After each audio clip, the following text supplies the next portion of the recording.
رايي في ثبات دكتور مرسي ان ده اللي كنا متوقعينه، يعني كنا متوقعين منه كده وهو عمل زي ما احنا متوقعين بالظبط. اثبت يا ريس، خليك حديد، وراك يا ريس مليون شهيد. الله اكبر ولله الحمد. رئيس يقول للقاضي انا رئيسك الشرعي وانت باطل. بسم الله ما شاء الله. هو ده رئيسنا اللي احنا انتخبناه، وراه على طول باذن الله. مكملين. الله اكبر ولله الحمد. مكملين اللي هو عمله كان جدا، وان شاء الله كلنا هنبقى واقفين معاه.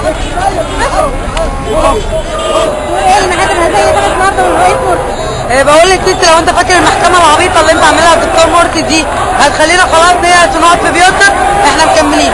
حتى لو مرسي نفسه طلع وقال لنا خلاص اقعدوا في البيت وانا هعتذر، احنا مش هنسيب الشارع لحد ما نرجع شرعيتنا ونرجع كرامتنا وحريتنا اللي انت سرقتها. اثبت يا ريس.